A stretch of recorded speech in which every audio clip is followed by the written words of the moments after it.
first like 3 minutes while we wait for the audience to join. You guys can just do like small talk. Um, just kind of like have people know that the conversation will be starting, but it'll be in a few minutes, so they don't think that nothing's happening.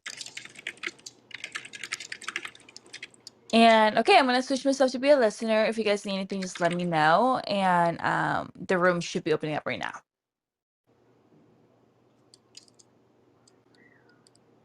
Awesome.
Hello, everybody. Thank you so much for joining. We are going to get started in 20 seconds.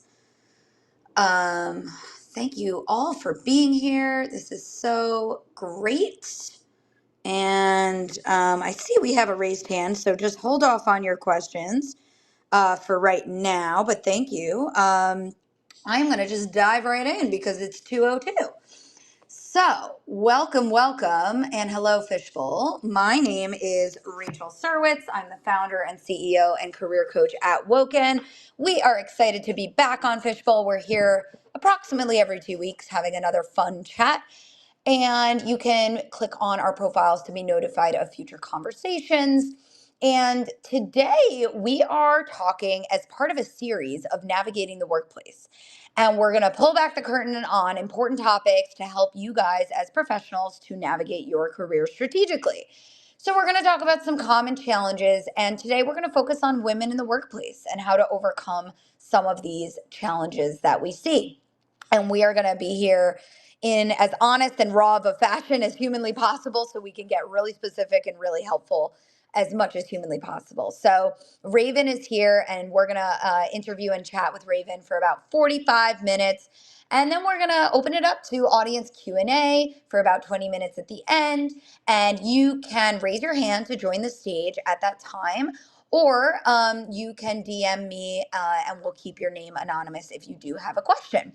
So I will very quickly introduce myself, and then we'll hear from Raven as well. Let's see, how can I explain who I am? I started out in the corporate world. I worked at Goldman Sachs and then Bridgewater Associates, which is a hedge fund. I was in financial services and basically was helping people on the side of my career for several years and saw a lot of patterns in job search challenges. Eventually got coaching training through NYU and certified through the International Coach Federation. And then I've been building my own company for now 6.5 years. And with Woken, we help all kinds of professionals with all kinds of career goals and challenges to really help you be intentional with every step in your career and every decision that you make. And I also did a tech MBA at NYU Stern, which is where I learned how to start a business, basically. That is the quick nutshell on me. Raven, please tell us who you are and a little bit about yourself before we dive into the Q&A. Hello, everyone. Welcome. Thank you for having me on, Rachel. My name is Raven O'Neill. I'm a serial entrepreneur. I specialize in women-led startups, social impact initiatives, and access to capital. My biggest passion in life is championing women in business. I do this through 3 women-focused businesses that I run. One of those being a podcast. Season 1 was all about women in their career. The podcast is called Hacking the Patriarchy. It's the reason I connected with Rachel the first time and how I landed here today. And that's a Yes. little bit about me. Thank you so much. I love it. Okay, we are going to just dive right in. And I like to start a little high level. The way I think about, any sort of gender situations is that there's a few elements, right? There's the people who might be facing and feeling certain things or receiving certain things. Then there's other parties, right? Whether it's males or whoever that might be trying to interact with us females. And then there's the systems at large, right? And so when we just focus on, women themselves, we want to figure out how can we sort of do what's in our power and what's in our control to make sure that we don't hold ourselves back, right? Sometimes there's other things that affect us and then we affect ourselves. So what do you see as a pattern where if women sometimes may get in their own way, what are those challenges you're seeing them face and what can they sort of do about it? And that is very, very, very broad, and we're going to get more specific. But just to sort of open it up, what are you commonly seeing?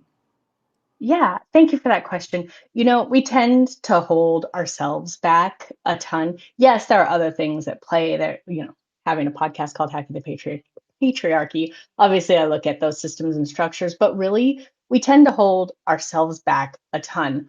I had this conversation on the podcast that, it's a known fact that women will look at a job description, and check off if we check off all of the boxes except for three, we won't apply. Yet there are other folks out there that wouldn't think twice about it. So one thing is, yeah, women tend to hold themselves back, um, and I think there's a ton of work we can do to overcome that. A lot of it is psychological and therapy and all of those things, mindset, working with coaches, all of those things. But there are things that the systems and structures need to be torn down and rebuilt too.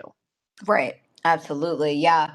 And on the flip side, right, if there's non females out there, where are you seeing the most biases, right? So on the flip side, what are women commonly maybe complaining to you about or feeling or facing, or where are perceptions happening from the other, genders, and what are, females sort of feeling and receiving from others? Yeah, I think there is a shift to have allyship and support, but it's just not happening at, I think, the rate that we would like to see, the rate that it should happen. So allyship is happening. I feel like as you go up the ranks, it becomes less too. So where allyship might be super helpful in the beginning or might be more prominent in the beginning of your career, I feel like as you go up the ranks, it's harder to find those champions and those people that will support you. Mm. So that's probably the biggest complaint is as your career is growing, where are you to look for those people? Yeah, as you get more senior, it's maybe Hmm. more lonely, and if the more senior folks are males, how do we of course there's the glass ceiling, right? So we always want Hmm. to break that and make sure we have support and mentors that are senior women leaders to pull us up. But that makes sense to me how it may vary across levels. It's something good to be aware of based on wherever you're at in your stage of career, because if you're more junior, it's just all the more reason to think ahead and find those senior women. And if you're already mid or later stage, again, it just leaning on each other and the people who have done it, who have been there, and the communities and the groups that can help you get there, is important. Plus, to your point, building more allies at the senior level, of course, I think is really important as well. um, how do you suggest women navigate these biases, in the workplace, especially if it's a male-dominated industry?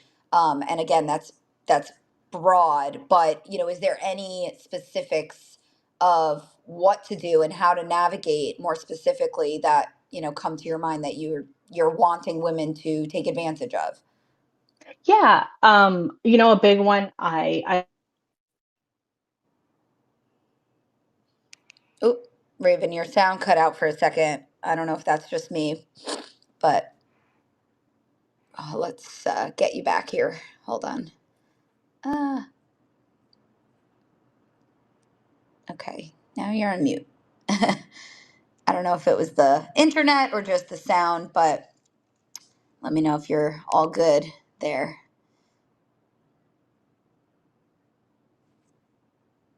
And you are still on mute.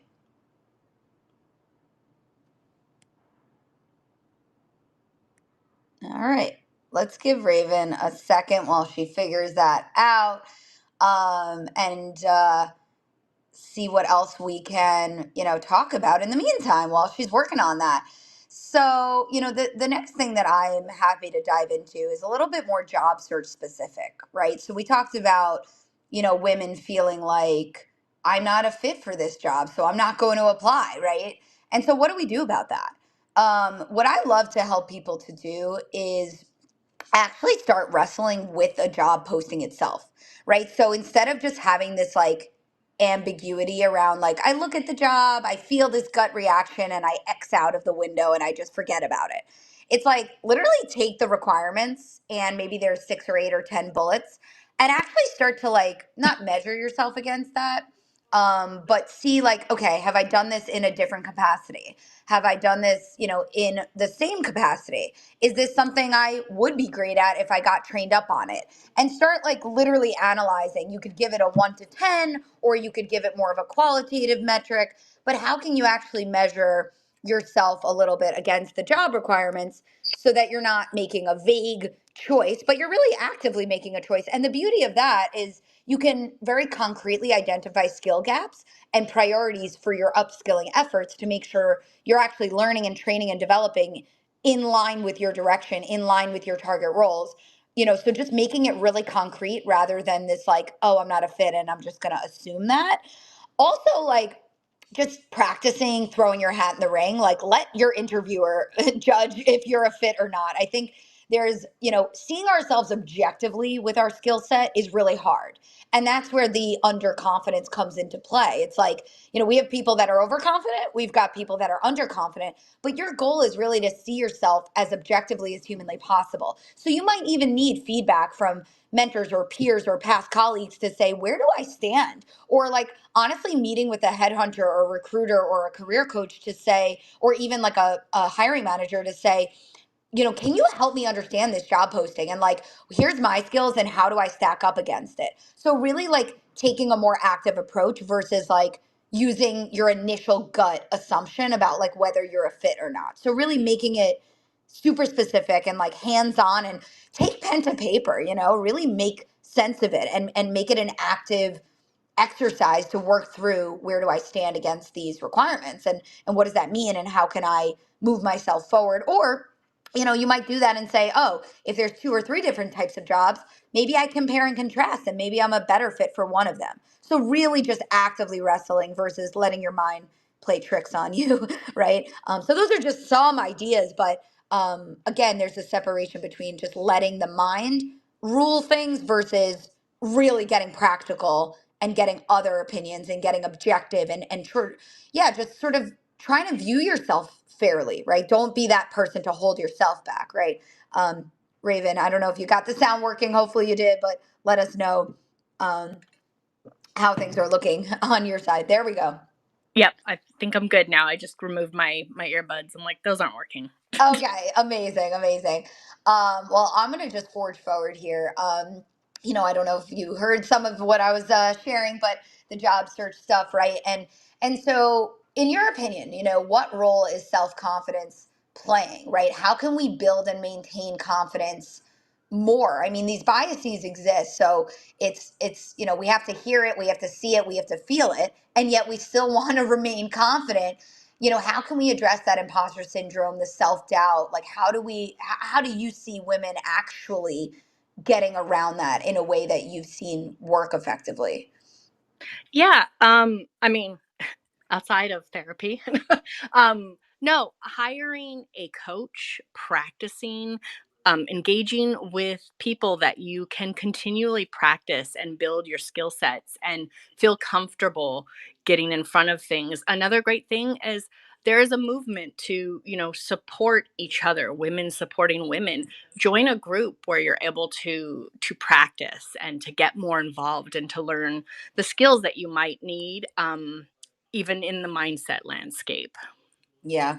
Yeah. I think the key is also just like literally starting to voice these things. And finding peers, because I just find that if you're writing things down or you're talking to somebody else about it, you're getting it like out of your own system versus staying stuck. So making sure you're acknowledging your feelings, your thoughts, and limiting beliefs so that you can alleviate or overcome it.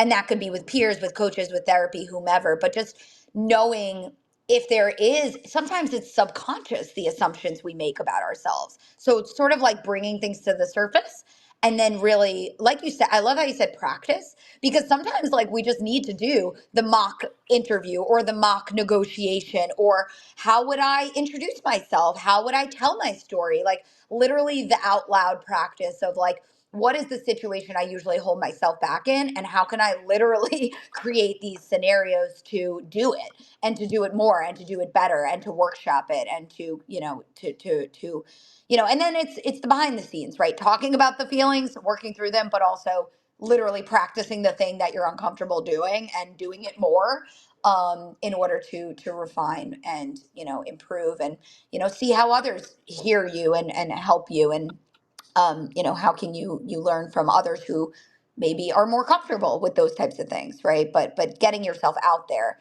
to practice. Yeah, that's awesome. Cool. In terms of promotions and salary, right? What are your thoughts on negotiation? If there's any tips or hacks that you have there to be confident. We all are aware that there's might be a gender bias sometimes when it comes to pay and promotions and salary. So any specific tips that you have around, how you've seen women navigate that aspect of things successfully? Oh my gosh. I love this topic. Thank you for that question. I'm going to start off with the fact, don't expect anyone else to advocate for you. I actually just saw this on LinkedIn today, and it's so true. You have to cheerlead yourself. You have to put yourself out there. If you want something, ask for it, because most likely no one else is going to advocate for you, or at least to the degree that you will yourself. So that's first.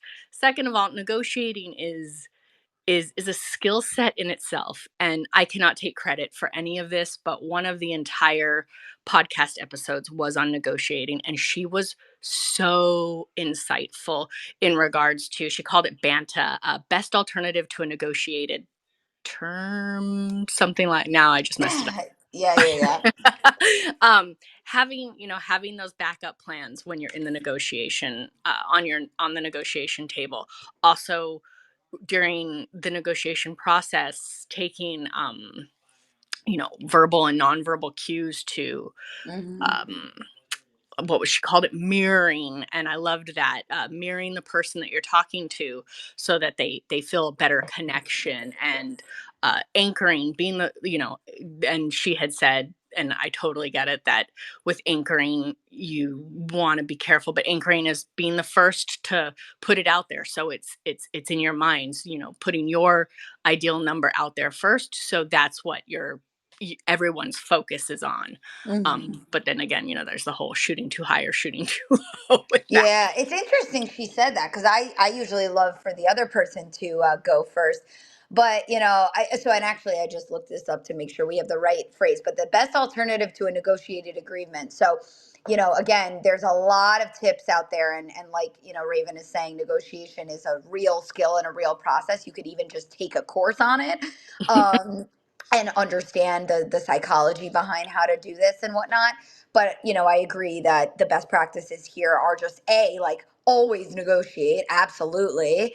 And then when it comes time for promotions, just being proactive. Like you could have a monthly conversation with your manager.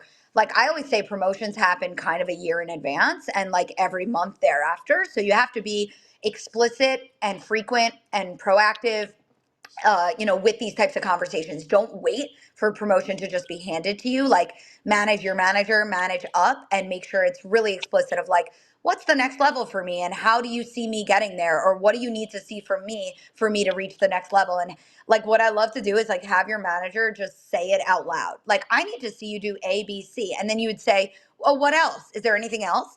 And like, if you do this 6 to 12 months in advance and you make sure that they have said everything on their mind, you're then going to go visibly tackle every little thing that they said and show them that you did it. Like, do it and then literally synthesize in updates like, oh, you wanted this, here's how I did that, and make sure you're getting feedback and you're knocking everything off the list. And then you're periodically saying, how am I doing on my path to this next role? Like, you're checking in explicitly to understand how their process works. There's always a process behind the scenes for how promotions are determined and agreed upon. So, like, know the timeline, know the process, checking in frequently, proactively, explicitly, and really just a year ahead of time. Now, if you're negotiating for a new role, again, just remember, this is reasonable, this is common, this is standard. Recruiters are going to expect that you do this. And the other thing about just new job negotiation is just being informed. What is the market standard rates? Where have you been at in the past? Maybe you're like really a high impact, high achievement person for your role, and you're sort of an atypical anomaly. And you could, say like, based on where I've been at in the past, based on my impact, my tenure, and based on what's market standard for this role, what I'm looking for is X. And just like say it, like Raven said, like say it directly, make your claim, make your case, but make it backed.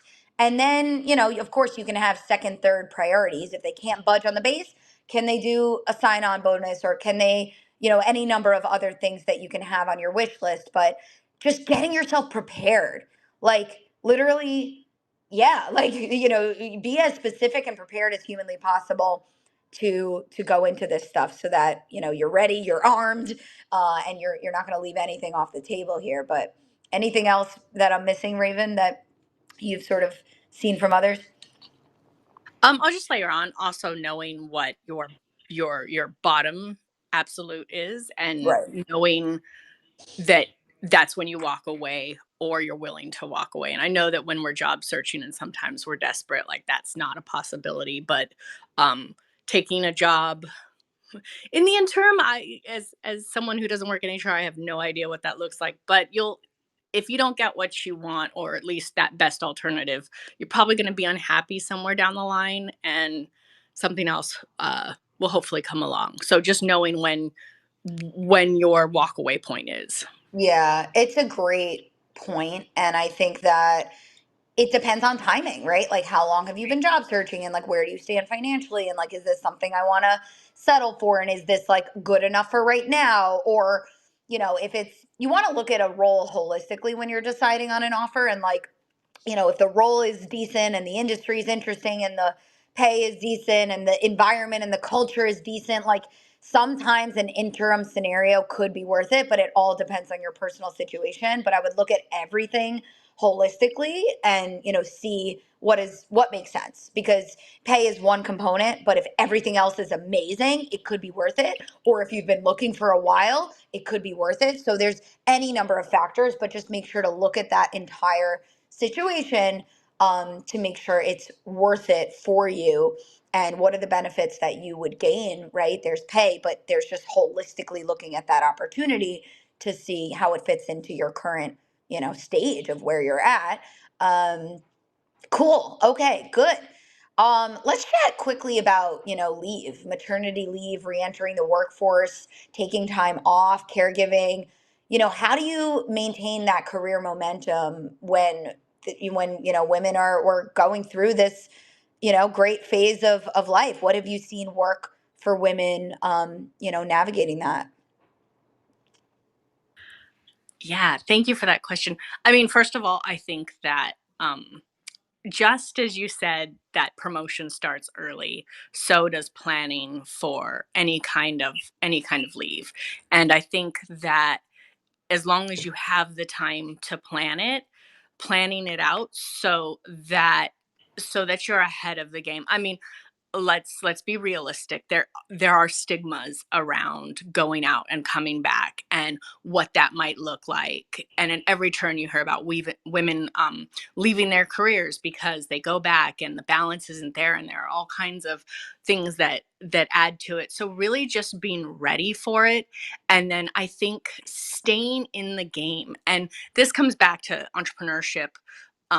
If it brings you joy, maybe do a small side hustle while you're on maternity leave that doesn't take away from your time with your children, but also kind of fills your cup so that you could fall back on that if needed. And who knows, maybe you don't return. But really it's preparing and knowing these are my options. I'm not a lawyer, so I can't talk to that, but all too often I hear about women who return and things are out of balance and they leave, or they return and they somehow immediately get a demotion. And just also knowing your rights. Yes, knowing your rights, absolutely. I mean, the law is there for a reason, and it's not something we want to have to resort to, but absolutely knowing your rights. But I like what you're saying, which is planning. And that, we have to be delicate with the balance of like when do we bring this stuff up to a manager, but trying to find the workplace that is supportive, the team that is supportive, the manager that is supportive as much as humanly possible, and navigate this whole process strategically to understand what you're going to leave and what you're going to come back to. But I like what you mentioned about just always looking out for yourself. And if that means being a little scrappy and a little entrepreneurial, maybe you set yourself up for success. So if you're leaving a full time job and you're planning to come back, you might still cover your bases and say, let me explore that little side gig. Or maybe I just join a networking group. Even if I join, a group session once a month while I'm out on leave, you're still protecting yourself by building your network. Or maybe you do a tiny bit of upskilling or whatever it is you explore. Could I offer services in a freelance consulting type of capacity? So just never 100% relying on your employer, and just remembering that you take that ownership over your life's path, your income, your outcomes, and what you can offer, even if that's privately in your own way. And there's so many different ways to build yourself, your brand, your thought leadership. And so just taking that ownership for that. And of course, knowing that it is also okay to take a break and focus on your family. And that absolutely is okay too. But I think the key is just never 100% feeling reliant on an organization. Yeah, that's an excellent point. And I want to layer on or go back to when I said, starting it earlier too. Part of that is, and this is, I'm speaking for myself here. Like, if you're not good with boundaries, starting the boundaries earlier than you plan on going out. Really knowing what your boundaries are and starting to set them earlier if you're bad at it. Yeah, that's a great point.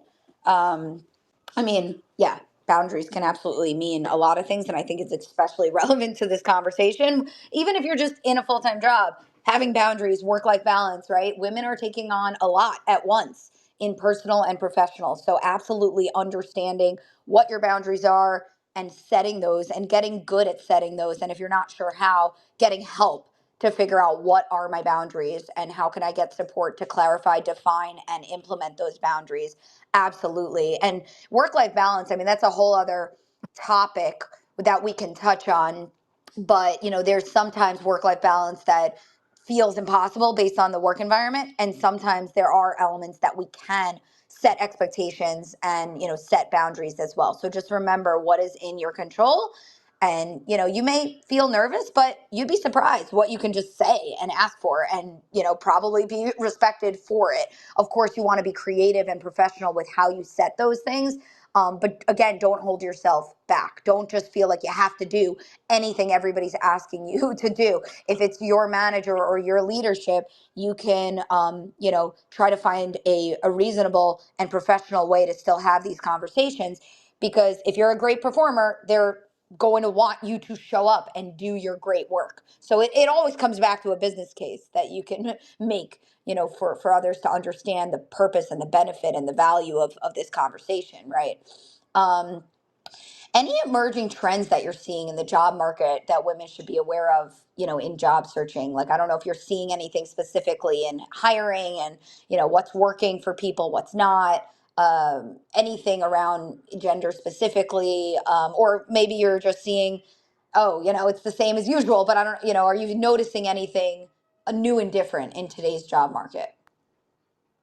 I haven't noticed anything new and different per se, but what I feel I do see happening is that people are getting far more innovative about the way they approach their job search, the process.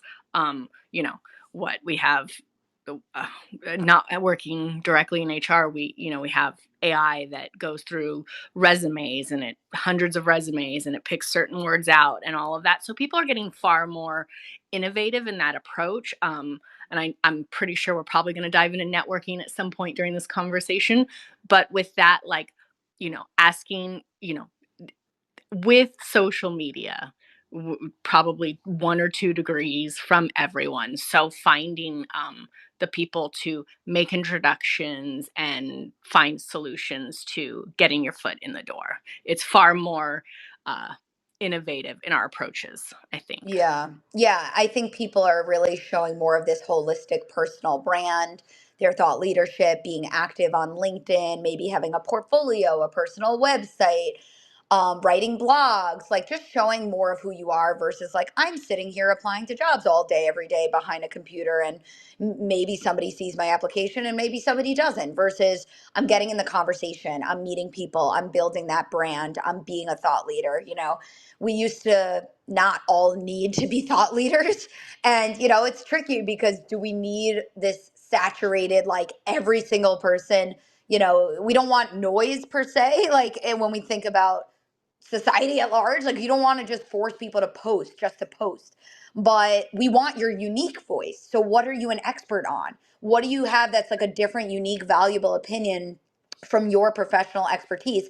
And how can you showcase that, whether it's through a conversation, through a blog, through a portfolio, doing a project, getting scrappy, getting entrepreneurial, volunteering, doing, pro bono, doing freelancing, and just sort of saying, how can I advance myself as a professional versus just like the cookie cutter application? Don't rely on them noticing you, but, getting that foot in the door.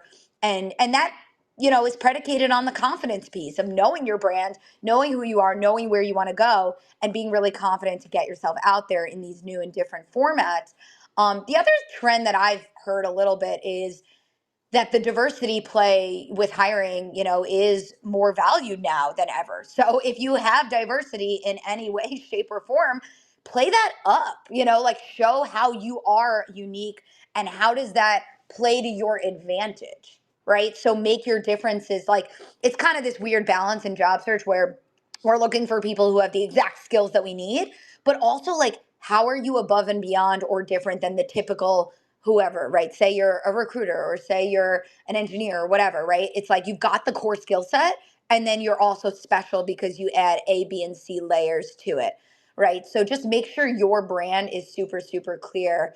And you're not just, relying on the one method, but, like Raven said, getting innovative with, how you get yourself out there these days.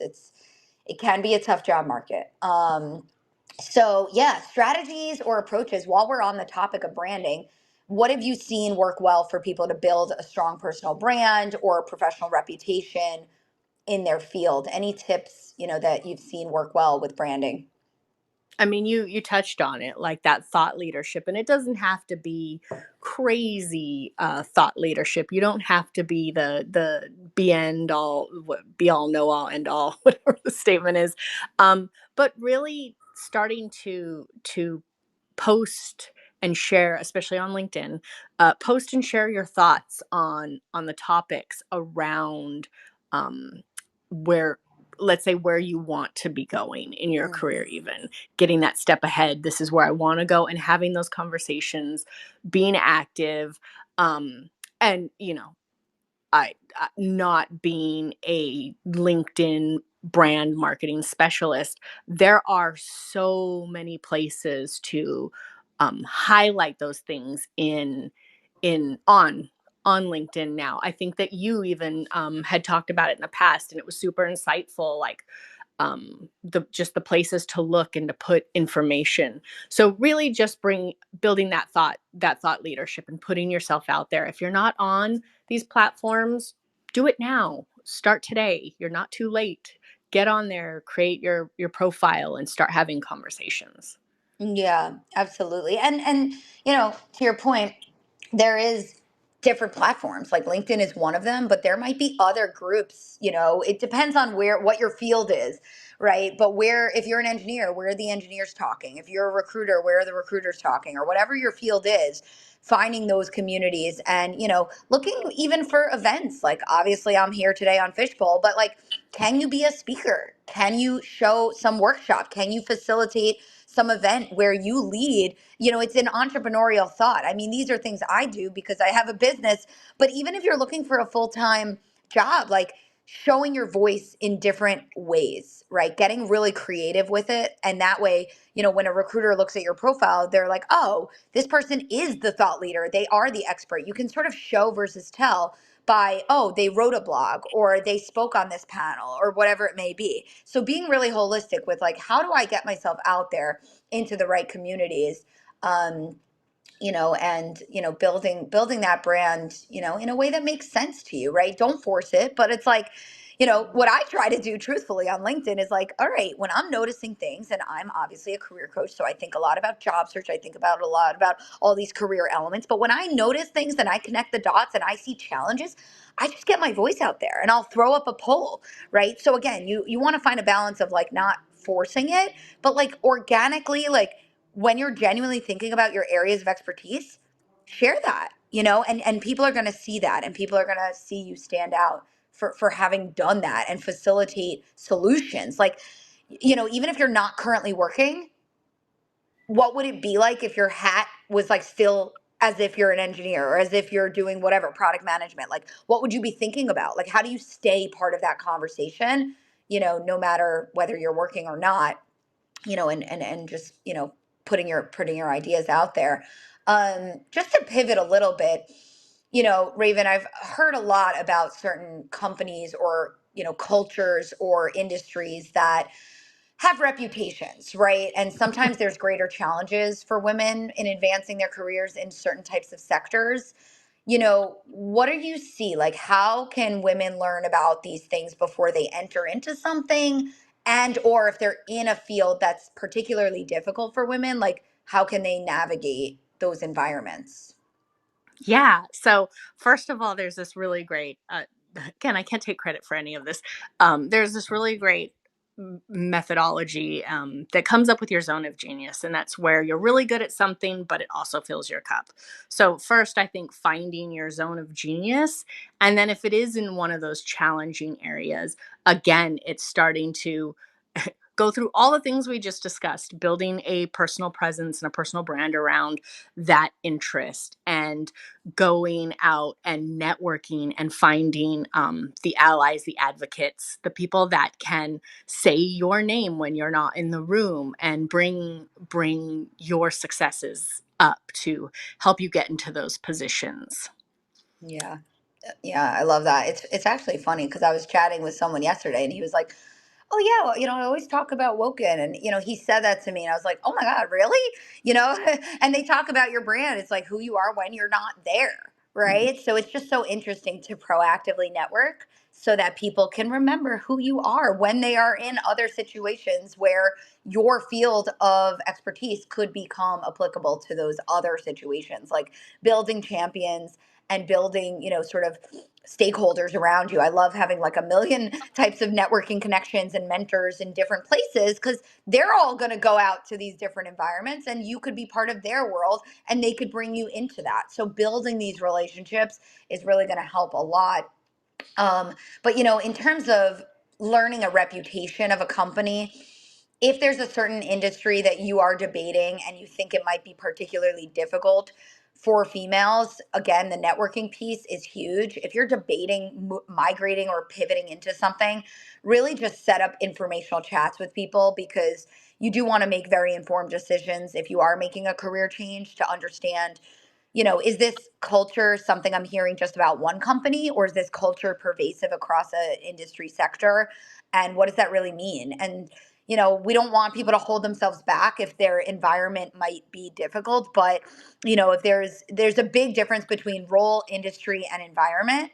And sometimes an industry at large has a difficult culture. Sometimes just a specific company has a difficult culture. So you really want to understand, like, are there patterns? And what is the culture like here versus there?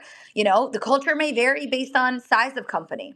So really understanding very deeply, what am I looking to do? And are there patterns of any potential difficulties for females in these certain environments? And is that something I want to do? But I never want somebody to feel just held back based on how something is today, because you can be the change agent from the inside. So just be very careful of deeply understanding things if you are making decisions about new environments to pivot into, and just understanding what that does look like in reality. um, Cool. Okay. So I want to pivot a little bit more into just advancing in the workplace. And by the way, if anyone has questions, feel free to raise your hand or DM me. I'm going to keep going, but please do let me know if you have questions, and we're happy to open it up to Q&A at this point. So yeah, Raven, strategies for women to assert themselves effectively, right? If you're in a meeting, if you're in a discussion and you want to make sure your voice is heard, if you're in a room full of non-females, if you're feeling nervous about speaking up, what have you seen that helps people to make sure that they are an equal voice in the conversation? If it's not like digital conversation on LinkedIn, but like, say you're in a meeting specifically, right? And you want to make sure your voice is heard. Yeah, I mean, lean into it. Be the leader you want to see in others. If we're not lifting our voices when we can, then we're doing a disservice to the women and the folks, the diverse folks that are behind us. It's not supportive, and it goes back to that whole like the answer, it kind of reminds me of the answer is always no if you don't ask. It's kind of, if you don't put your voice out there and you don't voice your opinion, then you can't complain about the outcomes, and you have to be proactive and put it out there. Yeah. And honestly, if someone has a really bad reaction to that, then that's on them. It's probably not on you. Right. And they have work to Absolutely. do. Right. Well, it is a balance, because if somebody's going to react poorly to us speaking up, you want to notice that and just try not to hold yourself back just because you know what the reaction may be. You still want that voice to be heard. And it might mean building allyship, where on the side of that meeting, you might need to pick somebody out and have a one on one and say, look, sometimes when I chat in these meetings, you react in this sort of way, and like being honest and being direct and show them how they're showing up, but don't hold yourself back because of how you think someone may react.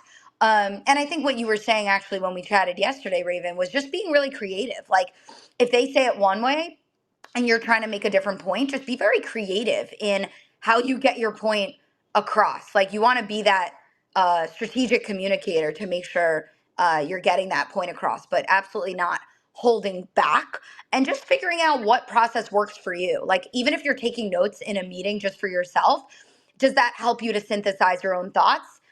Sometimes you'll go into a meeting and say, all right, here are the key factors on my mind as it relates to whatever this meeting is. And that way you check the boxes. And if somebody missed something that was on your pre-meeting notes, you're going to know, oh, wait, I objectively thought about this before I even came in. And this is a factor that I feel is important for this topic. I'm going to make sure to voice that, right? So, like, do you have processes to help you? Whether it's before, during, or after these meetings and outside of these meetings, just to make sure. I personally like to be process oriented, if that helps make you more comfortable versus just letting your mindset overrule. Like, if you need to apply logic to say, look, here's the three main factors as it relates to product discovery. And if somebody didn't mention it, great. You're going to bring that point up, And so using the business mindset to know what is relevant, what is not, right? It's so hard to argue when it's just like bringing it back to the business basics of, this relates to revenue, this relates to cost, this relates to our business differentiation and value. And if you're speaking in those words and you're using that logic, right? So ground yourself in something that's going to help you feel more comfortable and confident in your own views. And how can you bring those things up? So really just getting concrete with what does it look like for you to enter these meetings? What does it look like for you to prepare? And building allyship. If somebody's having a pattern of truly reacting poorly, practice being direct and educating people. But absolutely do not hold yourself back based on others' reactions. Um, Yeah, and okay. take Yeah. take your Mm-hmm. time, breathe, Mm-hmm. take your Mm-hmm. time, take the emotion out of it. And again, you touched on it, but language is so important. And if you are really listening, you will hear the implicit bias and the words that people use, if you're slowing down and listening really carefully. And then you can respond with words that almost like remove the bias and kind of change the tone of the conversation and reset the pace. Yes, I love that. That's exactly what you were alluding to, and Yeah. I really like that. And I think that is absolutely the critical moment and opportunity to, again, educate and reframe. Maybe they're saying it in a way that doesn't make sense or isn't grounded in business logic. And so you frame it and say, well, based on the data, right? Or, you really ground it in words that are just like hard to argue with because you're grounding it in the logic or the business decision making or whatever their words were. You're just being very strategic to, yeah, reframe, right? I love that. I think that's great. And if you think of any examples, happy to hear like a mock, scenario if there's something in particular that you think of. But in general, I think it's a good rule of thumb of, are there certain words that you can literally use to, yeah, sort of not say the opposite, but if there's words that they're using that don't really resonate or don't make sense, those are the ways to, you're almost doing objection handling in a way, right? Like the sales practice of like, I'm hearing this, but what I think you're trying to say is A, B, and C. So learning to communicate really strategically is going to help you make your point, have your voice be heard, be grounded in, business logic that can be hard to argue with while still educating people on how to improve their own views and their own communication because you're helping them along. Yeah, thank you for bringing it up. I hate hearing it myself, but it does slow the conversation down and kind of change the tone to say back to them, so what I'm hearing, and that gets everyone on the same page. You hopefully come to an agreement. I don't love hearing it when people say it to me, but it is a great way to slow the conversation down and to get on the same page. Yeah, I love that. I mean, you can find a different phrase that means the same thing, but to synthesize what you're hearing first might help other people in the room to say, oh, I've acknowledged what you're saying. Here's what I'm hearing. I understand what you're saying. And here's the missing gap that I'm seeing. So just resynthesize and then add your point, I think is a great way to make sure that you're sort of connecting the dots and getting on the same page and getting respected because you are literally building on top of what they've already said. You're taking it to a new dimension. So only respect can be given for something like that. It helps them to see you where you're at. They know that you see them, and then you take it to the next level, right? So communication is clearly key here. Cool. I'm trying to see what else we haven't touched on yet. In our chat. And Raven, let me know if there's anything on your mind that we're missing here. We've touched on the importance of networking, getting mentors, and sort of having that sponsorship. Raven, any thoughts on just finding mentors or sponsors specifically and figuring out like who to tap for these types of support systems? Yeah, I mean, again, ideally you're looking future forward. This is where I want to go. Hopefully you're doing that a lot every day. And as you're going, this is where I want to go, and these are the people I want to connect with, you're doing the research on those people. And most people want to support each other, most people. And we want to give the time that we can. So researching those people, reaching out and asking for what you want. You know, the warm, will you mentor me? I need support in this. I know that you're a specialist in this. Can you help me? Most people want to help. And so don't be afraid to ask. Again, the answer is no if you don't ask the question. So really just putting yourself out there, researching who you want to connect with and asking for the connection. Yeah, absolutely. And just, picking and choosing, right? Because a mentor might be somebody you meet with once a month, or a mentor might be just somebody you meet with once. And then every now and again, when you need support from that person, you just know that they're in your circle, right? Having a sponsor is really like an internal advocate in your company who can vouch for you and advocate when you're not in the room if there is a promotion conversation going on. Sometimes, and this is my gripe with organizations, that I don't see why a promotion conversation would be going on without the person in the room, but different companies have different cultures. But a sponsor is somebody that you can make sure understands your impact and your achievements, so that when they're in the room, and if you're not, they can really vouch and speak on your behalf. So really thinking about who are the different key stakeholders I need, right? Having a regular mentor, having a sponsor internally, and having people externally outside your company to have other perspectives throughout the industry, right? So just having a few different people in your corner in different areas. And you can get really creative. These could be people in your target roles, these could be people in target industries, or this could just be a senior person that you respect that has nothing to do with your field, because you never know, where you get new ideas for somebody who's in a totally different path altogether, and you never know who they may know as well. So just having a few different of these key people in your back pocket.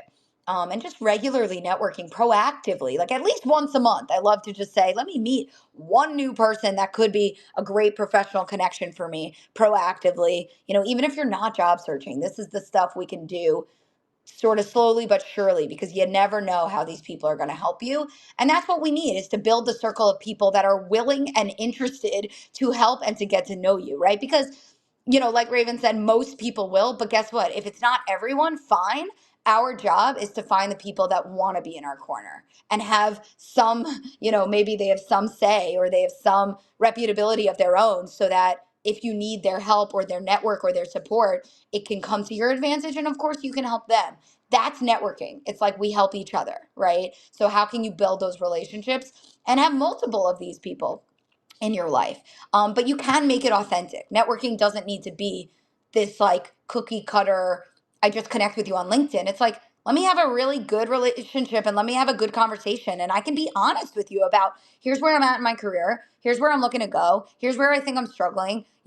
What do you think? And see where you can be honest in these types of relationships. And that's what's going to build strong, authentic, relationships where they get to know your strengths and they help you develop in areas that you're not as confident in, right? That is your key mentor right there, right? That's what it is, right? And that's what you want to find. And if you haven't found that person yet, keep searching and seeing who's willing to do that, because you'd be surprised. I actually had a mentor that I still meet with, and I'm the mentee, or so I thought. And she was like, "Oh yeah, our program ended," and she was like, "Yeah, I really enjoy our chats. Let's keep them on the schedule." So you never know, if you're learning from them, how you're also going to help them too, right? So it doesn't have to just be the senior person and the less tenured person. It's how are we helping each other?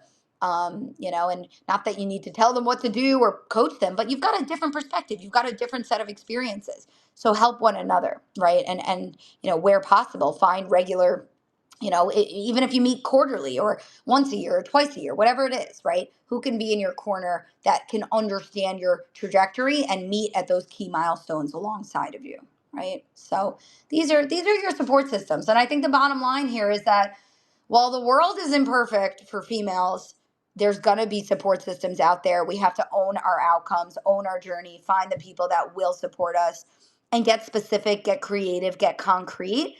And again, it is tough to think about the things that might be unfair, but always coming back to what is in our power, what is in our control.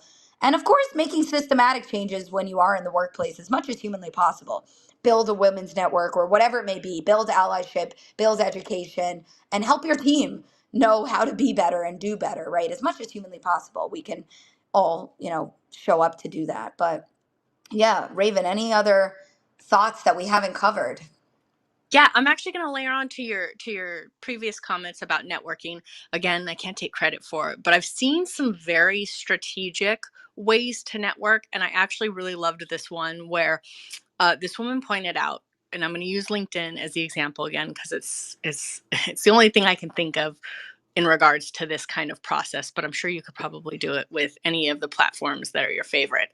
But she had recommended going in and looking through your contacts, looking through your contacts and your non-contacts, finding the top 100 people you want to connect with, breaking that down into sizable chunks, bringing it down to 50, and then at some point getting down to 5 and reaching out to 5 people she said a week, but at least a month, and really connecting, like you said, doing a little deeper dive, like, hey, can you meet for a virtual coffee?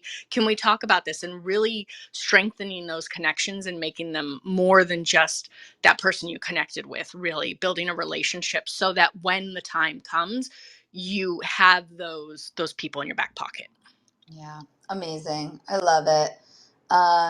Any other questions? Please feel free to ask if there's anything on your mind that we have not covered, but I think we've covered a good amount. And please do connect with us, if there's anything we can help with further. And, going forward in terms of our fishbowl events, we've got topics around owning your job search, having some side hustles, freelancing, consulting. We've got re-entering the workforce, advancing in your current role, work-life balance, boundary setting. We've got a lot of topics coming up. So please stay tuned for more. And, to connect with me, you can find me on LinkedIn.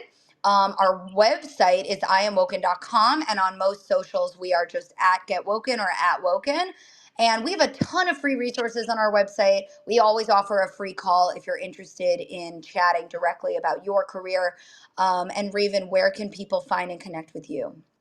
Shocker. You can connect with me on LinkedIn. It's /Raven O'Neill. Connect with me there. I also have a website, www.ravenoneal.com, where you can kind of see all the things that I work on, super high level. But reach out. As we said, I also want to support. If there is a way that I can help you that isn't going to take 40 hours, please feel free to DM me, ask questions, ask for support. I will do the best I can to help you get ahead. Awesome. I love it. Well, if there's no other questions, we can give you a few minutes back. So thank you all so much for joining, and we will be back with more. We hope this was so helpful, and please get in touch with us. We're here. We are happy to help, and just, seize the day. We're hopefully this boosted a little confidence, a little morale, a little bit of, I can go take control over my path forward. I know the world can be imperfect, but we absolutely can control as much as humanly possible in our own power, and that's our goal, right? So find each other, find those that will support you, and we are part of that community. So we'll be back for more, and thank you guys again, and hopefully we'll see you again next time. Thank you for having me. Of course. Bye. Bye.